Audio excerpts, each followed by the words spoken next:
श्री ठाकुर जी का धाम, श्री ठाकुर जी का रूप, श्री ठाकुर जी की लीला और श्री ठाकुर जी का गुण।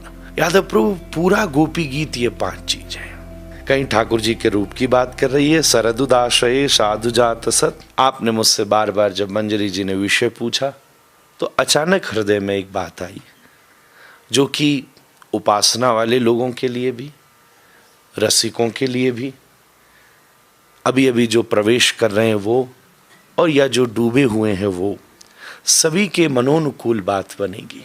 इसलिए संध्या काल में होने वाले 5 जो अलग आगे 5 दिनों के सत्र हैं, उन 5 दिवसों के सत्रों पर 5 विषयों का चुनाव किया गया।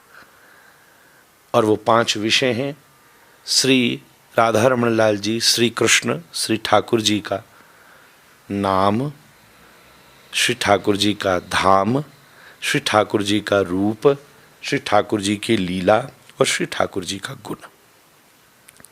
नाम, धाम, रूप, लीला और गुण, एक प्रकार से यही पंचामृत है।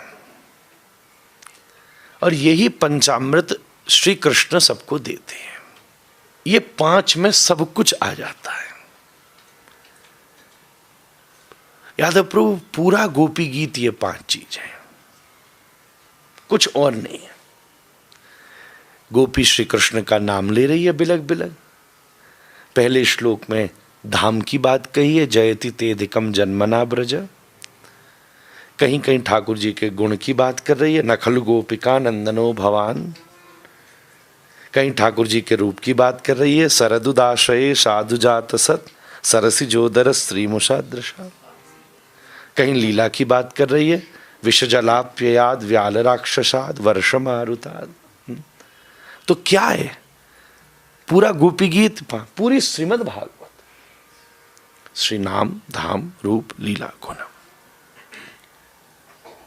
तो इसी को हम भक्ति पंचामृत कहते हैं।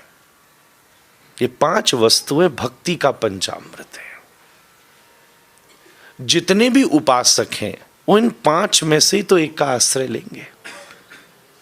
धाम का आश्रय लेंगे, नाम का आश्रय लेंगे, जब ठाकुर जी का श्रृंगार करेंगे, जब चित्र रखेंगे तो रूप का आश्रय लेंगे। आकर्षित कैसे होंगे? भगवान के गुण के आश्रय से। चिंतन किसका करेंगे? लीला का।